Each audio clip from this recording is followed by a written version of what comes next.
Hello, everyone, and welcome to week 2 of APG 5019, International Relations Theory and Practice. So I've just moved to a new a unit in the last few days. So I hope my lighting is okay on my Zoom. I've just been trying different positions around the place, so hopefully this is adequate and you can see me all okay. But we will make a start on the lecture for this week, which has to do with state building and conflict, which is obviously a very topical area to focus our weekly discussion on. Now, if I can progress the slides, excuse me. There we go. So the learning objectives this week is firstly to understand the historical evolution of peace building. And this will be very much in conversation with the Chandler reference that I've given you for the required readings, which I'll touch on in a moment, which goes through this in quite a lot of comprehensiveness. I'm also going to be touching on the historical evolution of peace building in today's lecture. And then the second objective is comprehend the main challenges facing peace building today. This will probably come out of the historical discussion itself and be a major focus of workshops this upcoming week. And then finally, applying critical IR theories to questions of war and peace. This is something I'm only going to briefly touch on at the end of this lecture, and then we'll go into some more detail about this through practical activities in our workshops. So you've hopefully seen the required readings. The first one there at the top, the Randazzo paper, this is the one we're going to mostly be focusing on for workshops in terms of our weekly book club.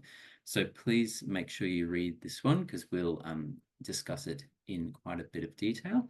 The second one there, Chandler, which I mentioned just before, is a really, really great overview of like peace building as a whole through a historical perspective. And Chandler goes through in great detail the various turns and evolutions of peace building theory and practice. And really to understand, sorry, I've just got a pop up, hopefully no one saw that, it was just from Internet Explorer, to really understand Randazzo's thesis in the article, it's really imperative to have a historical understanding of peace building. So Chandler's book there is really crucial.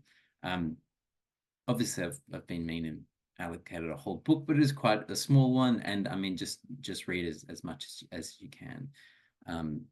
And I would imagine particularly the focus of the GFC and onwards, so like from 2007, 2008, in that book would be most helpful. But I think it'll be a nice probably additionata to what I'll be discussing in this lecture anyway.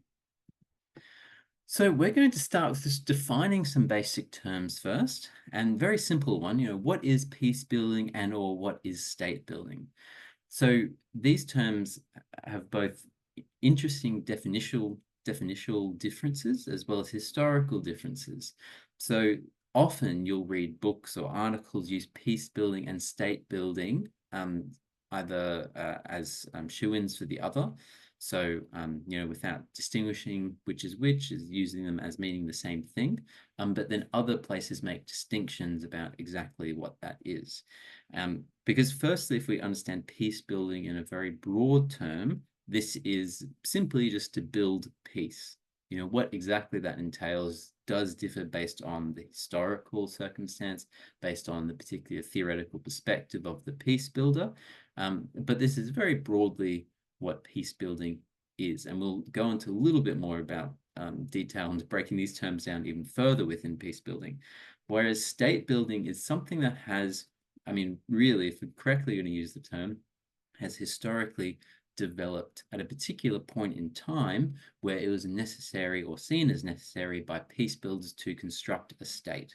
Okay, so the state was central to finding peace. Okay, and this was in around the early 2000s. This kind of perspective started to emerge for very significant contextual reasons, which we'll go into. So broadly understood, peace building is about constructing the peace, whatever that may look like.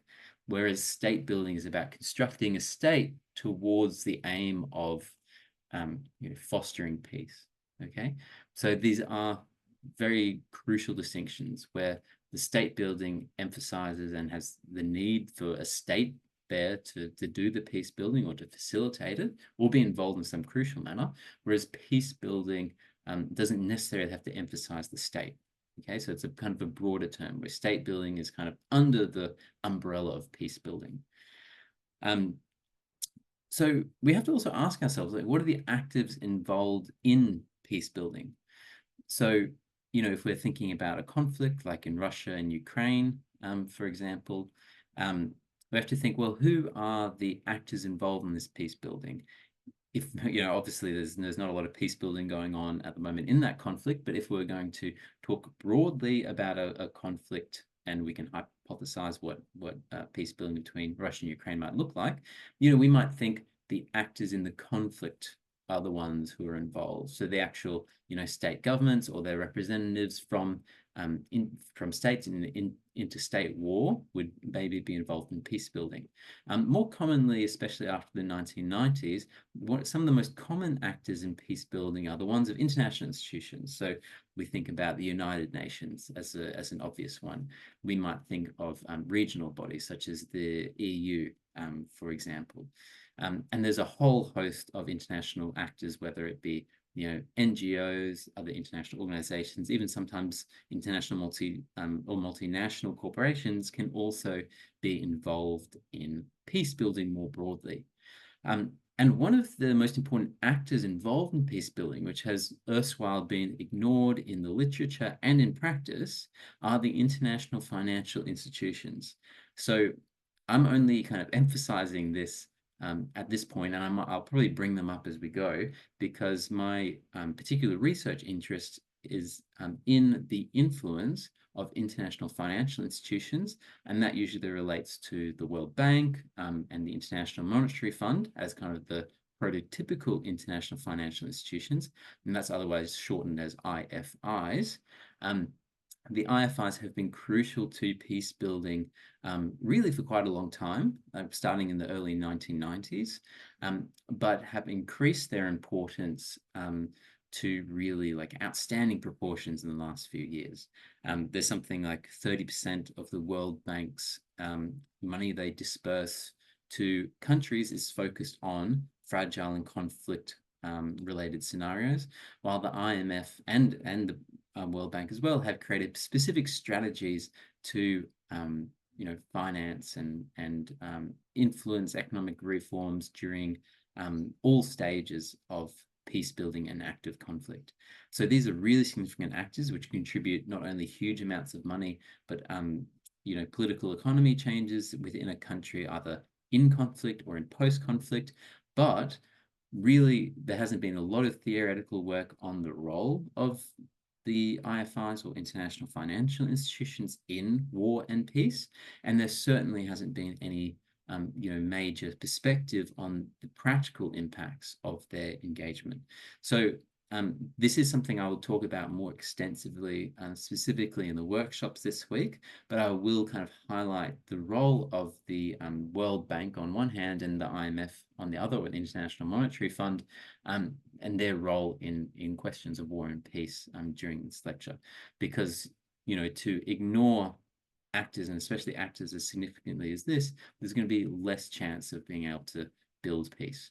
So you will see as well through a lot of peace building literature and practice as well, that is how important it is to involve a broad range of actors at the peace table. And often the reason for peace breaking down is because people or groups are excluded. So this is a constant theme that we'll keep coming back to. Now, I mentioned before, in peace building, one of the key terms here is peace. What exactly is peace? So let's move to the next slide and start just dissecting exactly what is peace. Because the definition of peace is actually a really fraught concept. And even the definition of war is something that is really debated. So even maybe thinking about war first, and what constitutes an active conflict, throughout the I guess, the world of think tanks and international organizations and other reputable bodies, there's lots of different ways to classify what an active conflict is. And this is usually categorized based on like the number of people killed or injured during some kind of like ongoing violent exchange. There might also be an elements of, are there international peacekeepers involved, okay, which would then help us classify whether there's a conflict or not. So most organizations or think tanks have different ways of classifying war. They might say, for instance, if there's like over 1,500 people killed in a month or something like that, and there's the presence of an international peacekeeping force, then this is an active conflict.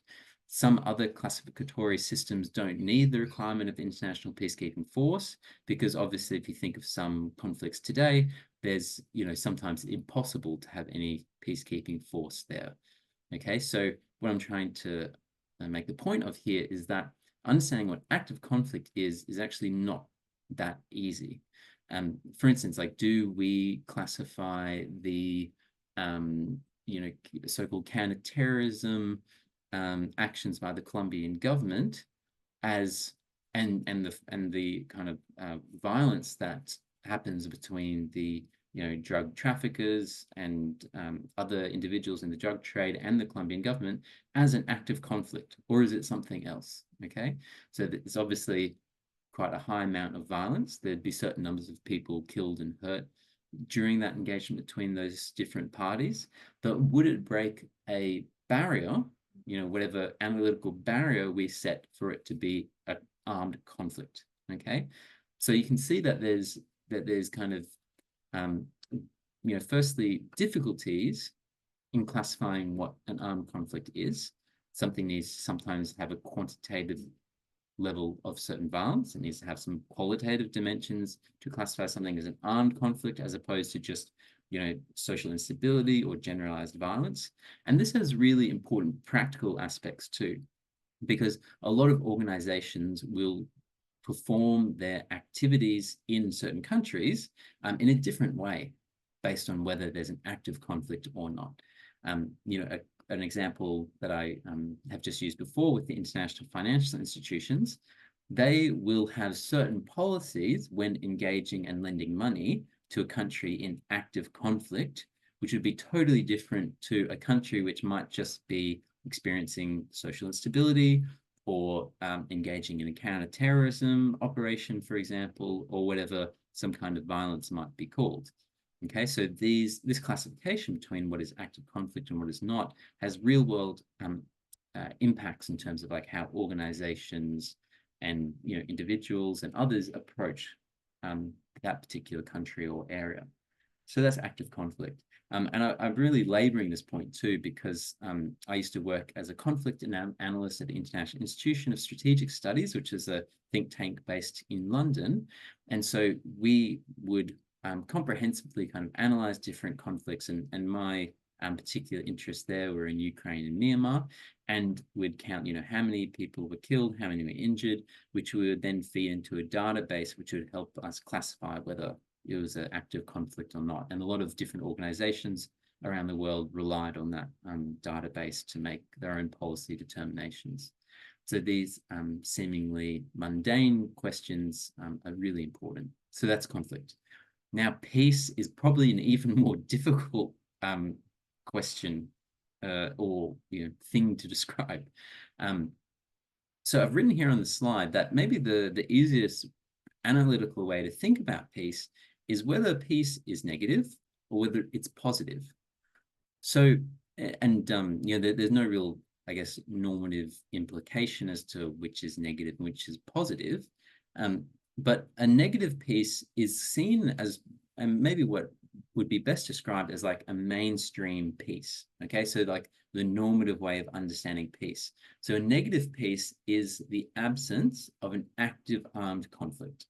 Okay, So that means usually that there's some kind of peace agreement, there's a cessation in formal hostilities between two or more sides.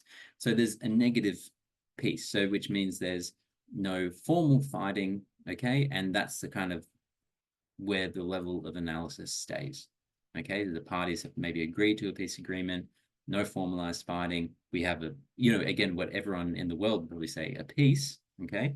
But as theorists, this is classified as a negative peace. Now, a positive peace is something that is much more different and more comprehensive too. So it would also see the cessation of formal hostilities as an important part of peace. But for example, if there was multiple sides in a conflict that agreed in a peace agreement, okay, we're not going to, kill each other or shoot each other or conduct, formal military operations against either side. If, for example, at the level of the household in this particular country, there's still a huge amount of, ethnic violence maybe going on, gender-based violence, racial violence, which might have some loose, broad connection or some relation to the broader conflict, then we wouldn't say there was a peace there, or that was not a positive peace, rather, okay?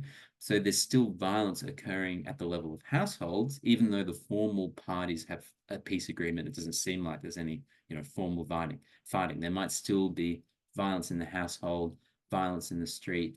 There might be, a huge amount of poverty and inability to, for people to feed themselves, to look after themselves. So there's some kind of like also economic violence happening there too. So think of what constitutes a positive peace is a very holistic idea of what peace entails, okay?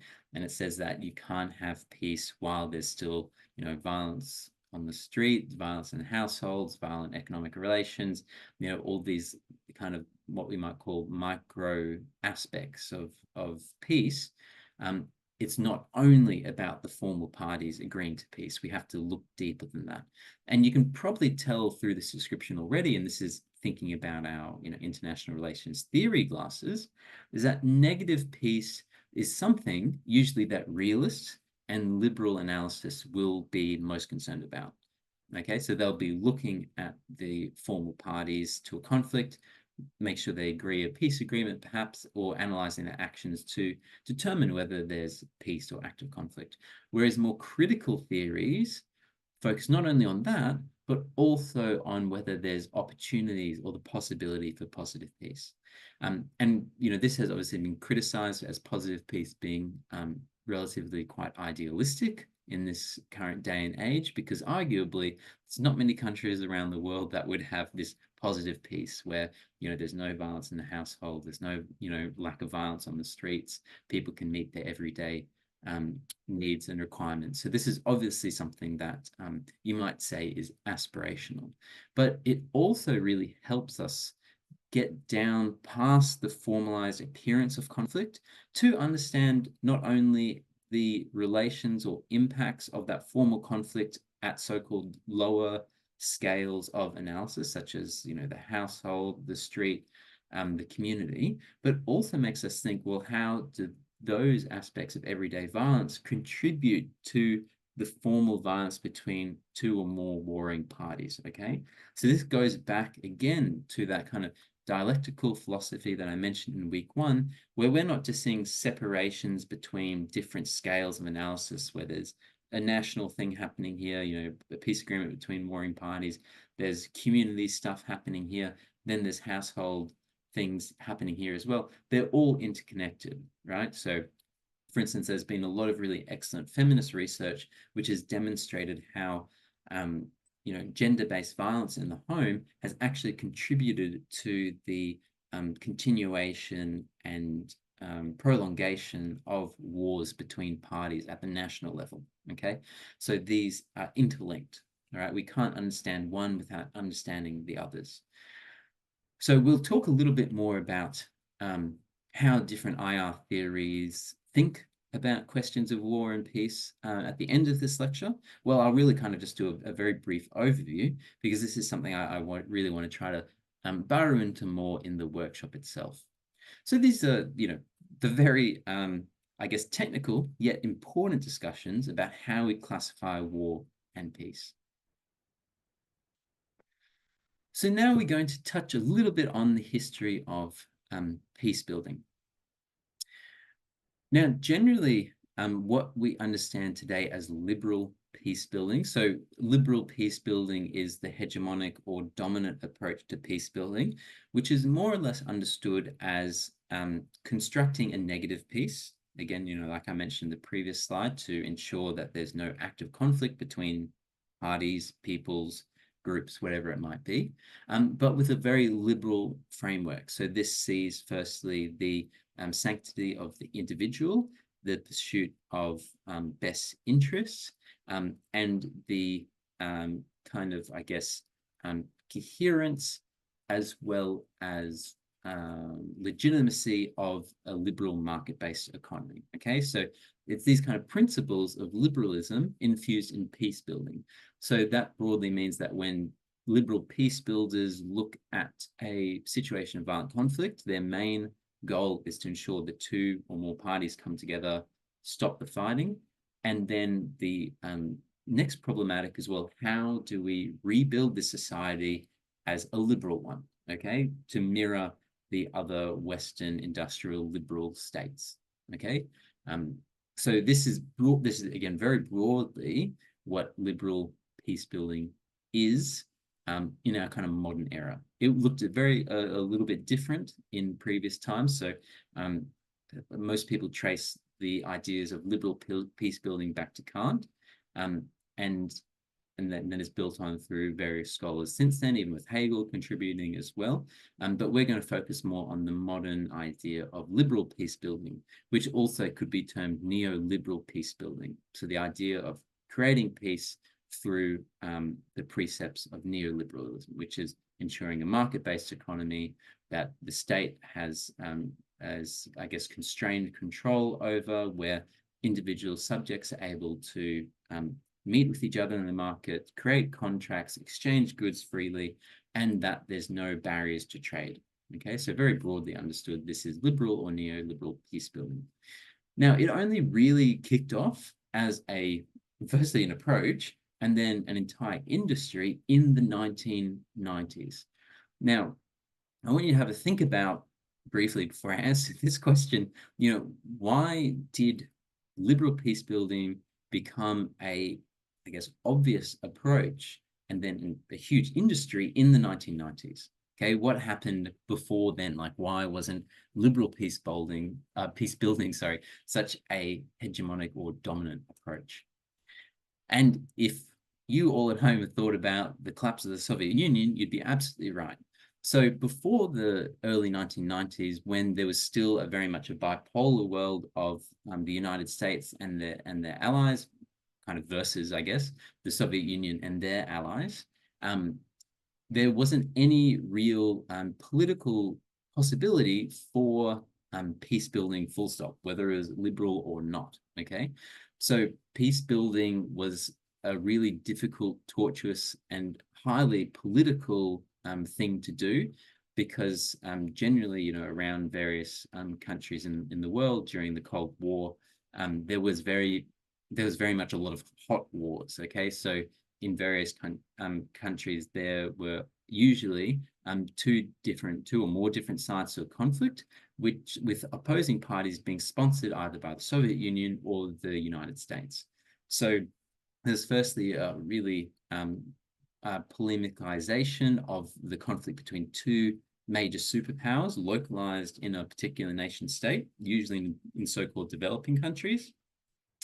And the conflict was politicized in this way, so then it was very difficult for peace building to occur after, because then it was cast very much in a zero-sum, winners and losers kind of game. So whether it was the United States attempting to defeat communism around the world, which is a major US policy throughout much of the Cold War, whether explicitly or implicitly, or the Soviet Union in arming usually a rebellion to either free the people or to decolonize those states, which are usually coming out of European colonization. So it was very much a zero-sum game where there was typically one winner and one loser. So there wasn't usually seen as necessary or particularly possible to have a a peace-building situation as we understand it today, where there might be international intervention,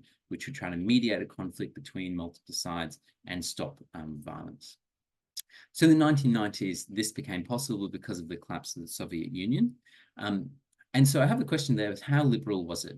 And I won't go into too much detail here, but this kind of goes back to the point I mentioned before, where liberal peace building really came initially from Kant, which talked about the his liberal principles of freedom of the person, freedom from tyranny, etc., and so forth, which has been developed by liberal theorists since, such as Hume and John Locke. And so peace building in the 1990s, one of the things that I want you to think about as we, as I go through some examples here, is how liberal exactly was it? Was it really promoting an idea of like freedom for the individual? Was it really about some notions of like, state sovereignty, for example, which is an important aspect of liberal theorizing? Was there free markets, and was there freedom from government intervention, for example?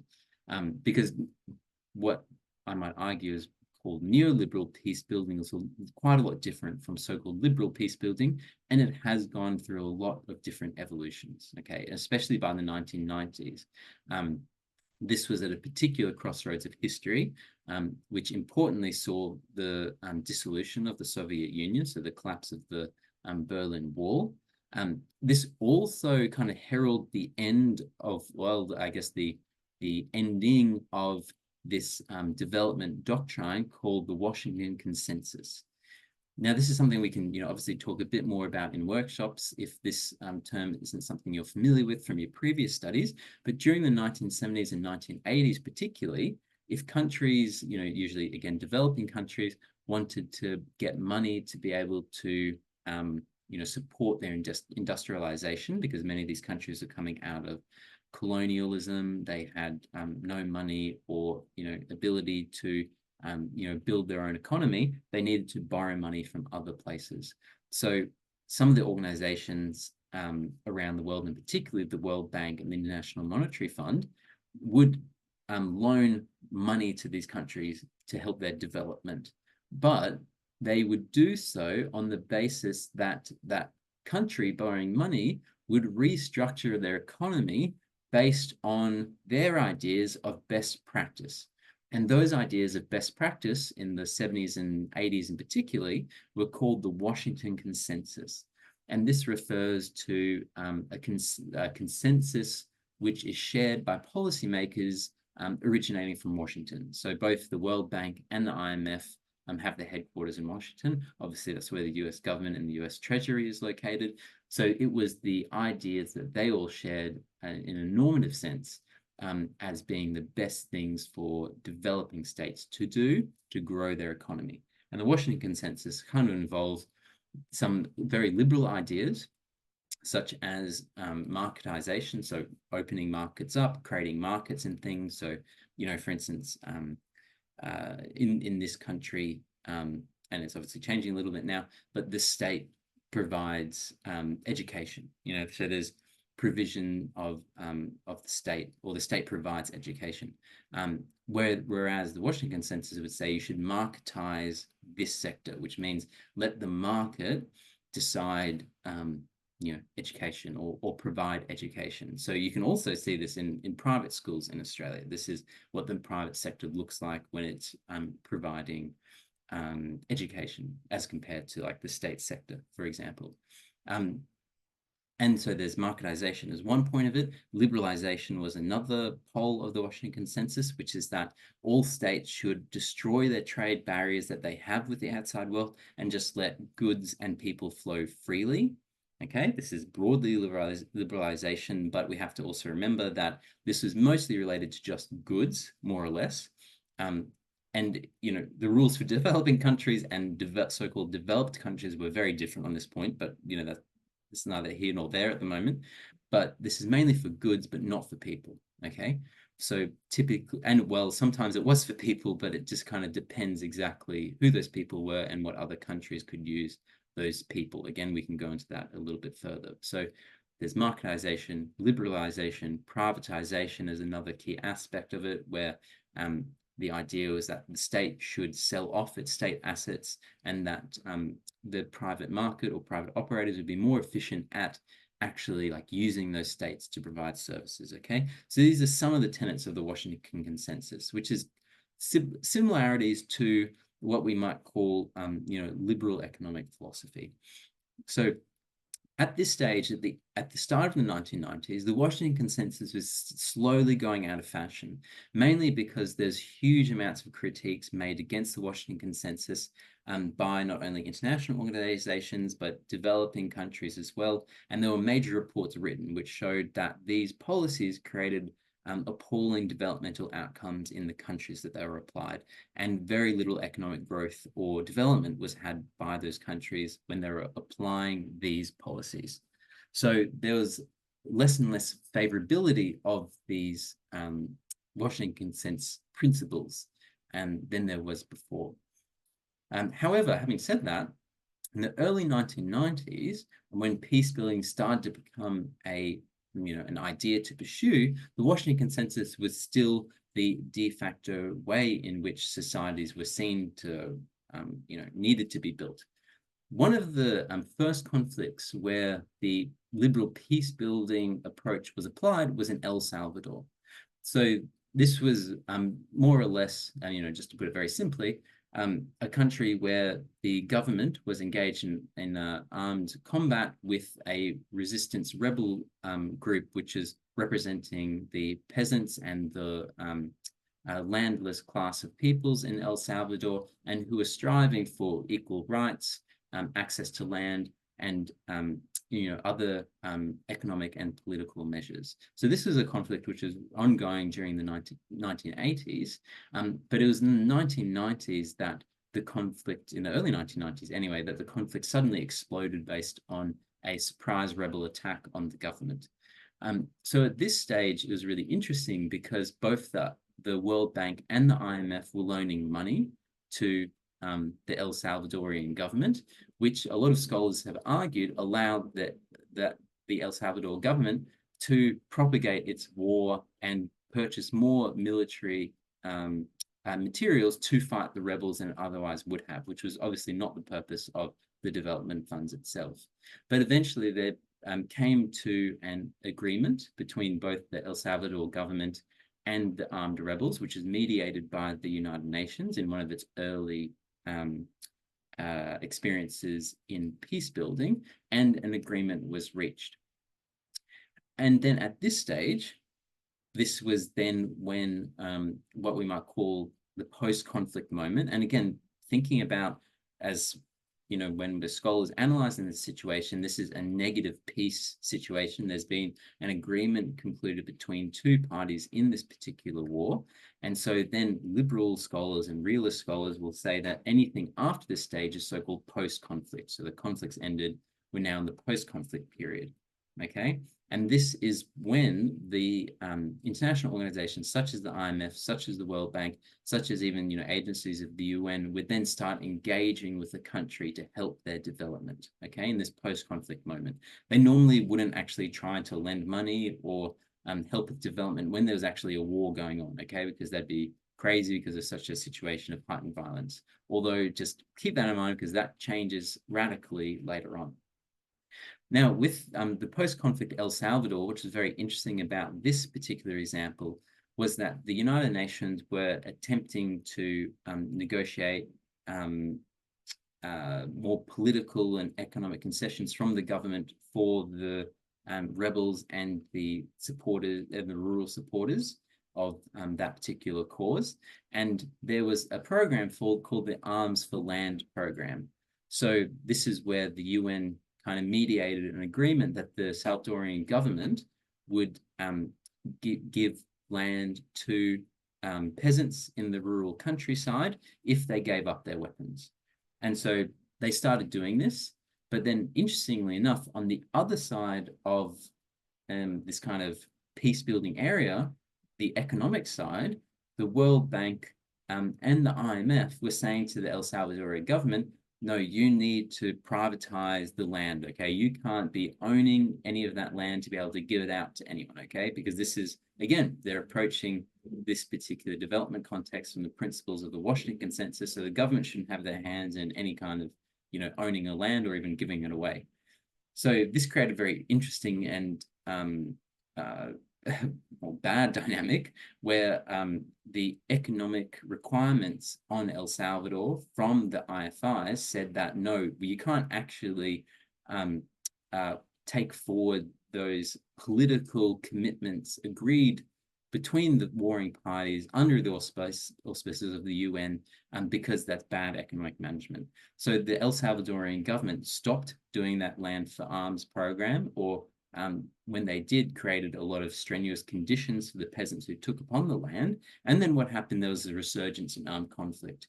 And there was also a change of a lot of the former rebels going to armed banditry to be able to survive, okay? So then generalized violence kind of continued, and that has profound ramifications for today, where El Salvador is one of the more violent places in the world, with high rates of murder, high rates of crime, and a lot of this is from the failures of the liberal peace building or neoliberal peace building based on the Washington Consensus in the early 1990s. Now, after this kind of experience, alongside all of the other criticisms that a lot of peace builders, and especially the IMF and the World Bank, were getting around the Washington Consensus, there was a change in the approach to peace building in the mid to late 1990s, okay? This was, again, a change in development policies, which had an impact on peace building. And I just want to maybe just clarify this point a little bit further here. When I speak about peace building, okay, and this is also the general understanding, is that peace building is a political process, okay? It's a political agreement or discussions between parties. Now, then there's also an economic side, which you can see I'm bringing up here quite a lot because, I mentioned to you I'm a political economist, so these things for me are inseparable. So the economic process, which is usually for countries coming out of conflict, they're typically in the so-called developing world. So there's economic problems that need to be solved, okay? There might be like underemployment, there might be widespread poverty, widespread social instability, which contribute to the conflict itself. So there's kind of, again, if we have our liberal philosophy glasses on, there's a separate political track of peace building, which is negotiations between parties. And there's another track of economic development, okay, which is where I talk about, the Washington Consensus policies in El Salvador in the early 1990s. That was the economic aspect of that peace process, whereas the agreement between the government and the rebels was the political part. So liberals would see these things separate. Critical theorists would see these as interrelated and totally together, which was borne out by that particular situation, as I explained. So hopefully that clarifies everything a little bit better. And I apologize if some things are, a bit over the place, but this is a very kind of complex time in peace building history, and hopefully that kind of makes a little bit more sense.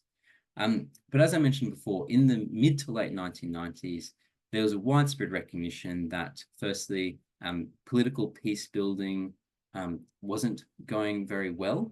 The UN Secretary General released an Agenda for Peace in 1992, which tried to lay out some principles of peace building in terms of the political realm. And also on the economic hand, the international organizations like the IMF and the World Bank realized that the Washington Consensus was not a really viable form of economic policy. So they devised, I guess, in collaboration and evolution with the kind of broader academic epistemic community, this doctrine of the post-Washington Consensus. Okay, so instead of the Washington Consensus of liberalizing everything, privatizing everything, the post-Washington Consensus said something very different. They said that actually, the government can have some role in the provision of services, when markets can't be created. This might be like in education and healthcare, where it's impractical to have markets allocating resources. It's okay for the government to have some control of providing these services. And importantly, too, the post-Washington Consensus said that it's vital to get countries involved in international agreements.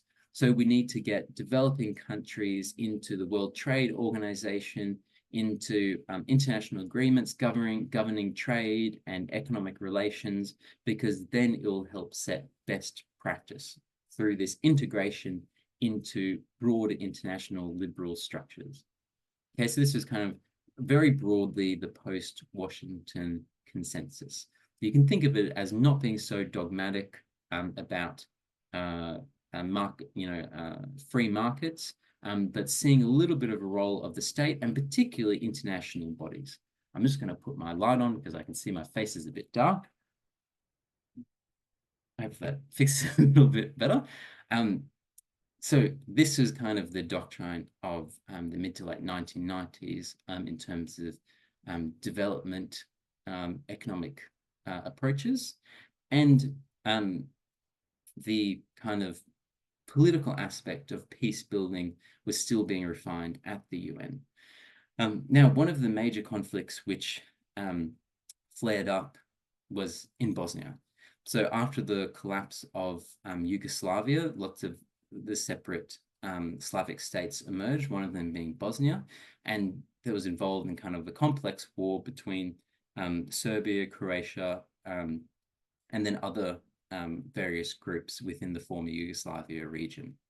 So I'm not going to go into a huge amount of that conflict because firstly, I'm not a major expert in it. But one of the important kind of peace agreements in the history of liberal peace building was the Dayton Agreement, which was signed in 1995 between the warring parties in Bosnia. So then we had this peace agreement in Bosnia. There was then this moment of so-called post-conflict, and this is where the kind of post-Washington Consensus began to be rolled out. So Bosnia was a really interesting study because it was the first time that a country was primarily integrated into international agreements above and beyond their domestic, I guess, political apparatus. So Bosnia, firstly, had various domestic institutions, I guess what you might call allocated out to the international sphere. So, for example, their central bank wasn't allowed to be governed by Bosnian. It was someone from the IMF would be appointed, or the IMF would appoint someone. And probably most prominently as well, Bosnia was set up with a tripartite presidential structure where they had presidencies representing each of the major ethnicities in Bosnia, but then, and they were elected, so based on, liberal democratic Westphalian principles, but above those presidents was appointed an EU commissioner, okay? So a commissioner from the European Union who was basically able to govern the entirety of Bosnian politics. They could put through legislation at their will. They could fire Bosnian politicians whenever they'd like, and they basically had ultimate power. They were not electable. They were not accountable to any one in the Bosnian population. But their whole point was to shape Bosnia based on the so-called best practices of the post-Washington Consensus, and in terms of, in that particular context, understood as with the goal of integrating into the European Union. So you can see here, and this goes back to like how liberal is this peace building, is that there's no real notion of state sovereignty here. So Bosnia was seen as not being able to have the capacity to administer themselves. So it was contracted out to the High Representative from the European Union. Okay, so there's a real deficit of state sovereignty here. And therefore, you can argue that there wasn't the real practicality of free elections. There wasn't, accountability, and there wasn't kind of free political practice amongst Bosnian subjects because they couldn't choose who their leaders were. So in this configuration, you can see some liberal precepts kind of falling by the wayside. Now, this arguably increased as the early 2000s came along with after 9/11 and the invasion of Afghanistan, and then the broader war on terror.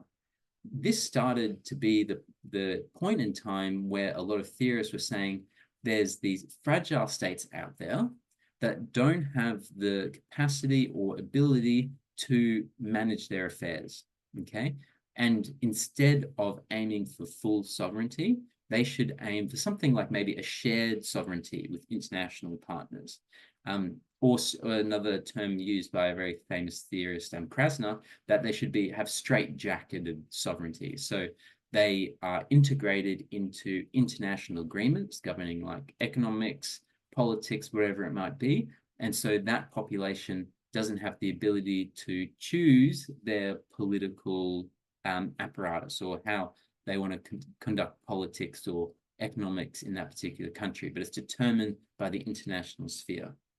So this was kind of the point in time where the post-Washington consensus, and again, particularly with the war on terror, started to really have its so-called liberal underpinnings slowly fade away. And this was mainly because of the United States hegemonic role in the war on terror. And the primary concern was to combat terrorism and extremism, which then made peace builders and policymakers look at countries in a particular light, which has been incredibly, highly criticized since then, and rightly so. Now, what then happened was more failures. Okay, so and I didn't even mention with Bosnia, besides the impact of not having political and economic rights in Bosnia, Bosnia has continued, as many of you might be aware, to be affected by huge amounts of inequality, high rates of unemployment, and lots of inter-ethnic conflicts brewing all of the time. So a lot of peace builders see Bosnia today, even now, as a place where more conflicts could erupt at any moment. And many of you will be fully aware of the failures of peace building in Afghanistan, where the Taliban were able to become resurgent quite quickly. And most of this was because of the illegitimacy of the Afghanistani government, which was put there by the United States occupation. And their contracting out of state services to international and multinational corporations. So the government there had rock bottom legitimacy, and quite similar things also happened in Iraq. And so then peace builders looked at these experiences and said, well, what we're doing here at the moment is trying to integrate these states with remnants of sovereignty or constrained sovereignty into international governance, in the hope that this international best practice governance will constrain their behavior, ensure that the fragility doesn't return, and that they can implement these kind of best or gold standards of political economic management. The peace builders saw that this didn't work, okay, at all. It either continued further, inter-ethnic tensions, huge amounts of inequality as seen in Bosnia, or descended into resurgences by militants and other terrorist groups such as in Afghanistan and Iraq. So with these particular failures, alongside the collapse of the global economy and the global financial crisis, peace builders started to think that, well, actually, we probably need to do something about building a legitimate state that can actually do state things, okay? So this is where the idea of peace building emerged. So remember, we mentioned before that, not peace building emerged, state building emerged. So state building is a subset of the broader umbrella of peace building. And this is the historical context when it became more popular. And maybe I'll just say a few more on the state building before we move on, because at the end of the 2000s, like 2008, 2009, when state building started to become more popular, the basic idea was that, okay, we actually do need to build like a legitimate state which can provide services for the people. And still keeping with the kind of neoliberal idea about what states can do, it wasn't necessarily, and definitely not so, that states should provide education, healthcare, and those kind of things, but at least provide the means for that to happen. So maybe, for instance, ensure the infrastructure is constructed so that private companies can then actually provide those services. And at the very least, that there's some kind of political accountability between the population and the people who are seen to be governing them. Okay, so this is kind of the very broad idea of state building as peace building. So the idea is, if you build a state, has some kind of legitimacy with its people and is able to at least allow the provision of services, again, still very much under the confines of neoliberal understandings of what the state can do, which is particularly in this time to protect the economy. So, and especially after the global financial crisis, where the state was really important in saving the economy of major, Western industrial powers, the state had an increased legitimacy then to actually do more economic management, but not in the sense of like the socialist states in the Cold War, that the state would provide services, healthcare, houses and so forth to the population, not that, but protect the economy from external or internal threats. So whether that be, again, still, joining things like the World Trade Organization, joining international agreements, but that also extended to like quantitative easing, like buying shares on the share market to maintain the economy, or intervening otherwise in the market to ensure that markets don't collapse. Okay, so the state had a new legitimacy broadly in development to intervene in the economy. And in terms of peace building, this looked like giving more legitimacy to the state.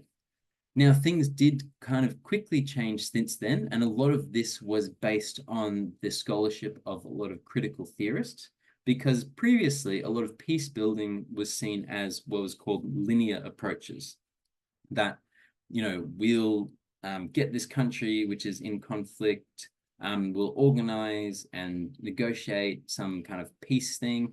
We'll then start building, some economic structures, whether that be state or whatever it might be, and then peace will happen. So there's this kind of linear progress of like from A to B to C to D, and that's how we're going to build peace. But then critical scholars said, well, actually, this linear approach only accounts for like, the state level of peace building. Okay, it's just at the top part of society, and it's just at the level of the state. Nothing has been done so far at any other lower level. So instead, though, critical theorists and Chandler is arguably one of these too, and he also cites quite a lot in his book that I made for required readings for this week. Bottom-up approaches became more popular. So this was, okay, well, we need to actually try to build peace at the level of the household or the community or the local.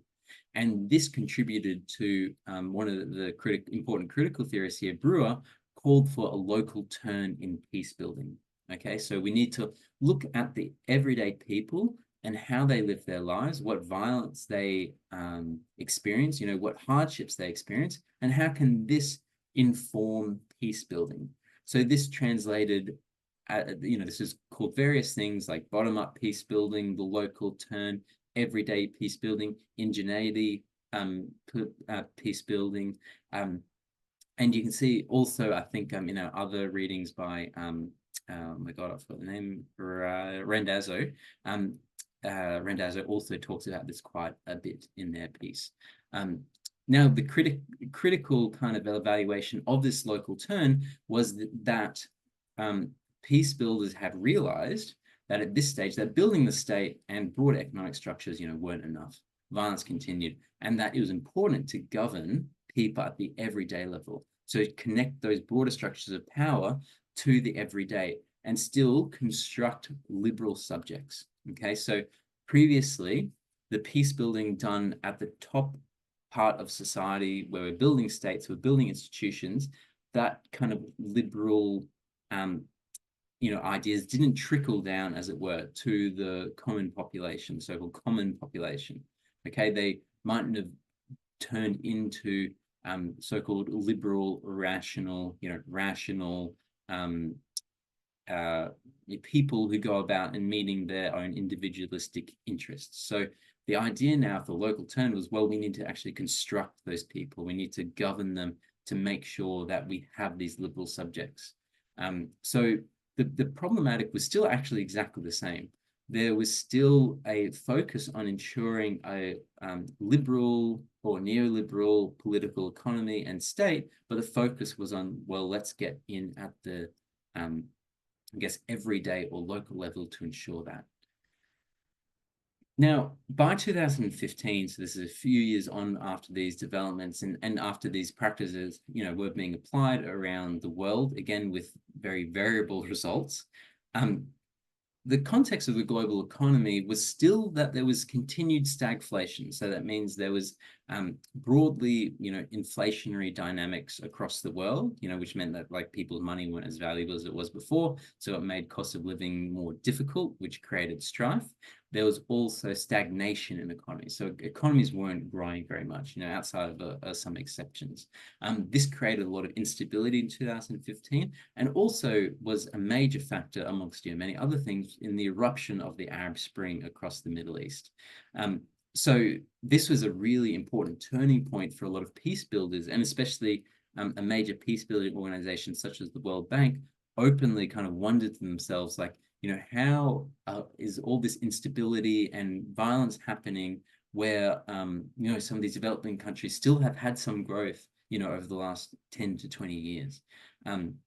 So there was a real dumbfoundedness about how this could happen, even with, the turn to the local, that there still was continued instability and conflicts raging around the world.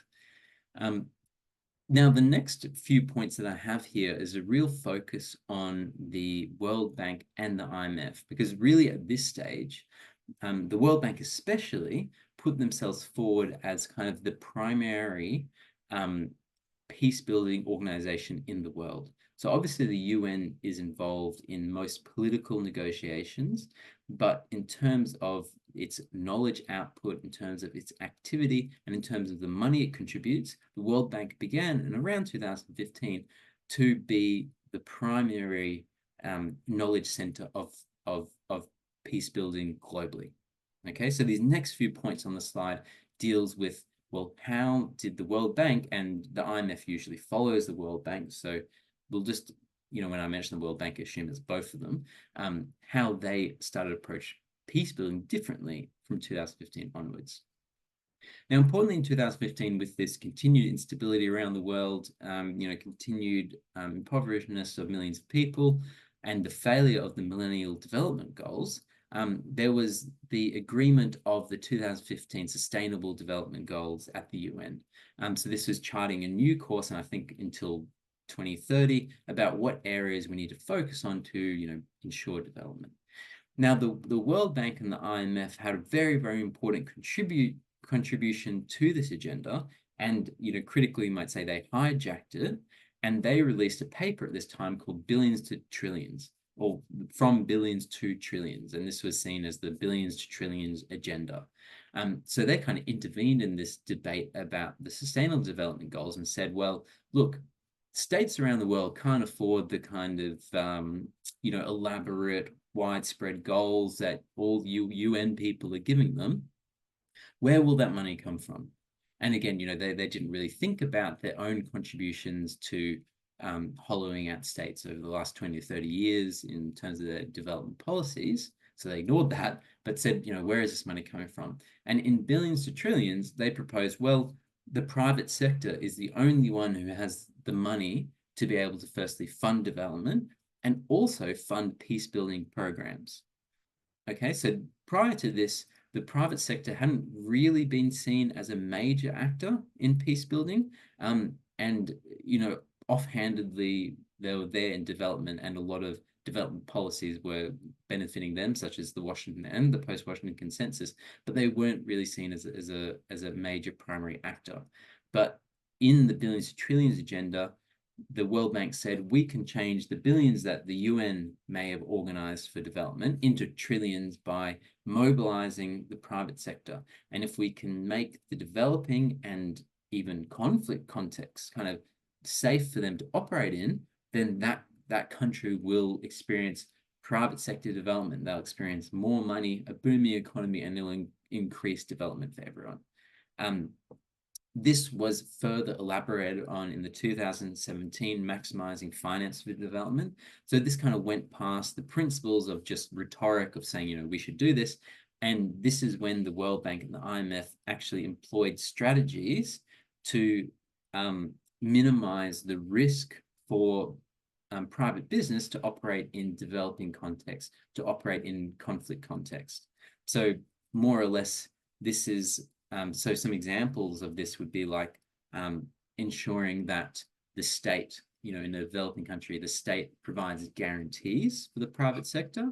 They provide reimbursements, they provide subsidies, they provide tax breaks, they provide other benefits to ensure private business are attracted.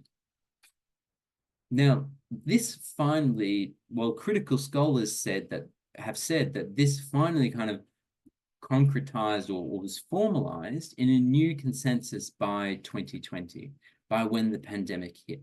And I will make this more relevant to peace building in a moment, because this approach of not only the World Bank and the IMF, but now of the broader development industry, which includes the peace building industry, was to ensure that these, you know, unstable countries were made at least like, you know, had some certain level of stability, of certainty for private business to come in, to be able to operate their business, to be able to, you know, function and get profit, which would then build the economy, and then those benefits would, you know, spread to everyone. So this became as an agenda, which critical scholars have called the Wall Street Consensus, which is more or less about de-risking investments or private business in developing contexts. So again, if we pretend, for example, well, we don't have to pretend because, you know, actually I'll be talking about this in the workshop, but in Ukraine, for example, in the war in Donbass, most of the policies of the World Bank and the IMF was to encourage the government of Ukraine to implement what's called upstream policies. So like at the level of policy changes such as like liberalization, privatization, marketization, those same things associated with the Washington Consensus, you know, implement those things at this upstream level, but also institute what's called downstream de-risking. Okay, so this is where the IFIs like the World Bank and the IMF would encourage governments such as the government of Ukraine to put up money to guarantee the private profits of companies coming in to invest in Ukraine. They might provide the infrastructure for them to do their business. They might subsidize the costs of their expenses. They might offer them particular tax breaks or change labor policies to benefit them. Okay, so they have this upstream and downstream track, which the broad idea was to de-risk the operations of private business in development. Now, importantly, and this comes back to our peace building focus, is that the World Bank and others instituted this approach in peace building. Okay, so in the political economy of peace building, this was seen as also best practice, and importantly, not just once there was a peace agreement concluded between warring parties, but during active conflict as well. So this was one of, well, really the first time that peace building organizations such as the World Bank has said that we will intervene during active conflict. Okay, we're not just going to wait for a peace agreement to form, which was the approach most often previously, or some kind of cessation of formal hostilities. As you saw from the examples that I used, there was always some kind of like stoppage of formal fighting before peace building came in to change the political economy of the country. But now the World Bank and others said that we can actually intervene while the conflict is ongoing, which will help foster peace. We need to get in there as soon as possible. We need to make the environment safe for business to flourish, which will then help the economy grow and help reduce those, the economic reasons for these tensions.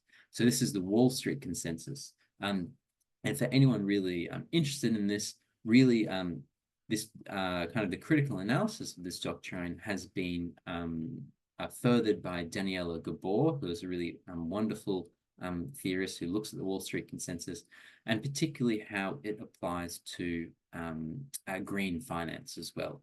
So that's kind of her particular focus. Now we're coming closer to the end of this lecture now. I know it's been a long one. We've transversed a couple of decades, so I hope everyone's still with me. And going through the book that I recommended for this week, I think will help quite a lot. But the problem still now is that wars continue to erupt. Okay, and I think many of you know from reading the world news today that there's a huge amount of very prominent and very violent conflicts around the world today. So wars have continued to erupt and have continued to actually multiply over the course of 20, 30 years as peace building has developed. And this is because firstly that peace and some agreements can't often be found between parties because they're too intractable. But most of the time it's also because peace fails. There's statistics rather of around 60% of peace agreements will collapse within the first 2 years, and further 30% will collapse within the next 5 years. So peace, in terms of just a negative peace, is really, really hard to come by. And we're going to talk about, why exactly is that? Like what is ensuring that peace still fails and actually conflict is increasing around the world? Why is that? And what exactly can international relations theory tell us as a solution to these problems? So now on this slide, I'm just going to give you a very brief taste maybe of how these theories see, the continuation of war today. And I want us to kind of go further into this in the workshop. So I'm just going to provide some broad ideas that I want you to think about, and maybe let's try to develop in the workshop this week. Firstly, realism. We'll go through our mainstream theories first. So realists, and again, there's, we have different offensive, we have defensive realists, but maybe very broadly, we can say that, realists are concerned with, power between states in a state of anarchy. And realists, may argue today that the world is becoming more anarchical, that international agreements are collapsing, that, brute power is becoming more and more the way that states use to solve their problems, especially with the flailing dominance of the United States hegemony, which has really persisted since the end of World War II, with more power, not more powerful, but other powerful states such as Russia and China in the ascendancy. There's, the United States feels more threatened, that there's more recourse to military might to resolve problems. So this is maybe what realists might see. Liberal scholars would also see the collapse of international agreements, but rather than seeing the use of power as the primary reason for this increased amount of tension, but it's actually in the collapse of liberal governance globally. So, we've seen in the past few years the weakening of international organizations such as the UN, such as the World Health Organization in COVID, such as the World Trade Organization. We've seen a decrease in international collaboration and cooperation, which many liberals would argue was really accelerated during the Trump administration. And so the actual architecture to resolve problems in a peaceful way have totally collapsed. Feminism, and there's obviously, like we've said before in last week, there's a lot of different ways of looking at these problems through a feminist lens. Some liberal feminists would point to the fact that still that women are generally not involved in peace building in a significant way. So there's been really good research by Paffenholz that demonstrates that there's a correlation between the frequency of peace agreements to collapse and the lack of women. So the less women that are involved in peace negotiations, the more likely that they're going to collapse. Whereas some other, critical feminists would say, like, yes, there is that aspect to it, but also still there is a continuation of I guess the lionization of a violent masculine hegemony, which means that, like, there's a perverse incentive for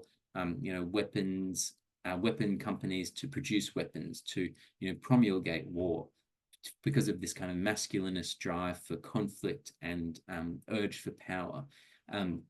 Or similarly, feminists might argue that women's role in society has been totally ignored and devalued, which has meant that huge parts of the economic activity has been effectively ignored and discounted, and that means that these wars can kind of erupt based on a very narrow understanding of what economic interests are.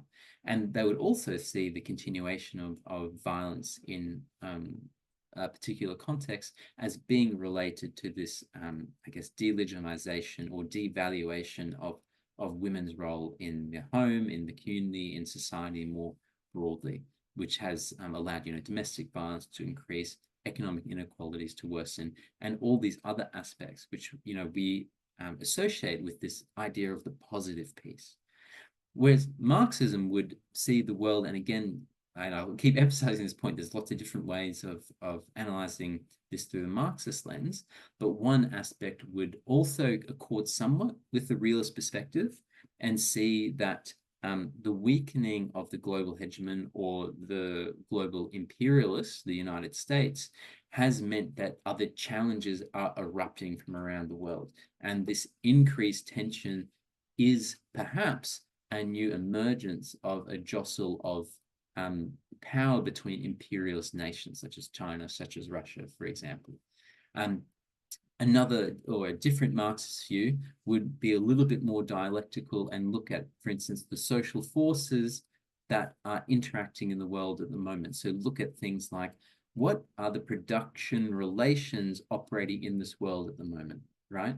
So in the post-World War II era, where we had the so-called Keynesian state in the industrialized countries in the West, which the state would ensure that people had jobs, they could afford homes, they could provide for the family. Is obviously very masculinist, but there was that security in economic relations, especially and really only in the so-called industrial West.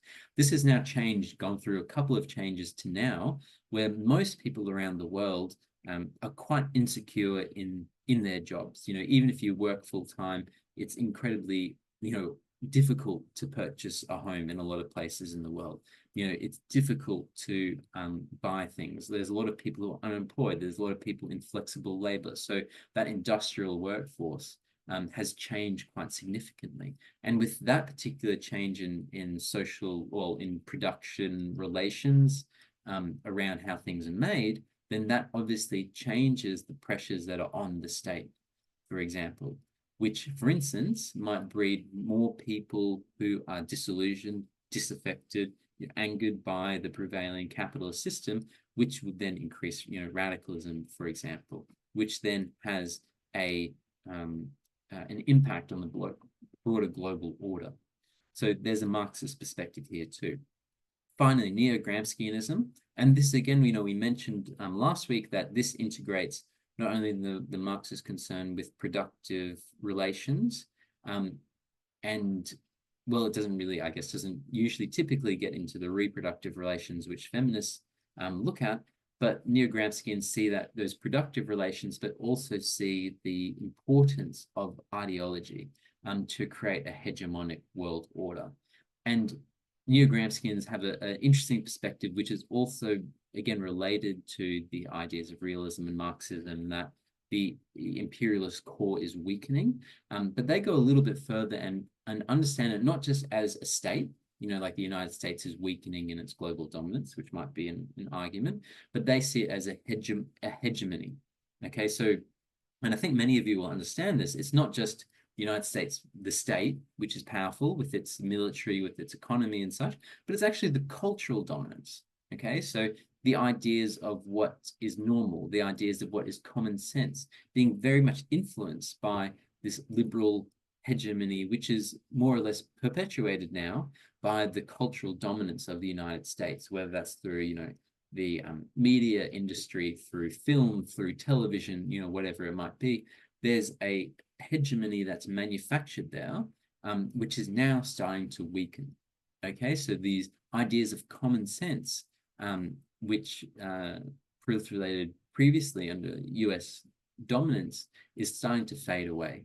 And we can see this through different, scales of analysis, whether it's in, at an individual level or a state level. But that ideological apparatus is starting to weaken. And so what Neo-Gramscians say is that we might be coming into an era of a passive revolution where the global hegemon is being replaced by another hegemony, which might be the hegemony of a, bilateral power struggle between like Russia and China. It might be a multipolar world between, sorry, not Russia and China, US and China, or a multipolar world between US, Russia, and China, or something else. But what Neo-Gramscians say that in this era of changing power relations, changing hegemonies, that now is the time of monsters. So I'll leave it there. That's all for the lecture this week. I hope it was interesting and you could follow along and I didn't go on too many tangents. I've kind of just snapped back to reality and realized maybe I did. But this week you were able to hold me to a bit more account in person or even online, because I'll be doing a presentation in real time with you. And this is kind of the, I don't want to use this term, but our expert speaker for this week is looking at peace building in Ukraine, which is yours truly. And this is where I'll be looking at Ukraine from the perspective of my critical political economy research focuses.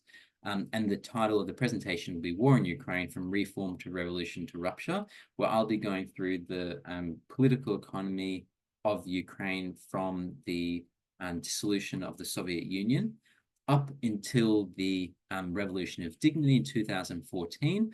And then I'll be accounting for the war in Donbass after that point, up until the Russian invasion. So my purpose there is to give a bit of an idea of how critical theory can look at a situation of conflict, how we can start to understand what peace means and how peace building could occur. And then also, to identify what is being missed from the broader conversation at the moment. So that is happening in your week 2 workshops. You'll be seeing a lot more of me and hearing much more of me this week. I apologize, but also please look out on Moodle for announcements we have some wonderful guest speakers coming up in subsequent weeks. So it won't just be me, thank God. And you will also have your first MCQ assessment due at the end of this week. So please look out for announcements of that. Double check the assessment page. And otherwise, I look forward to seeing you this week. Okay, bye everyone.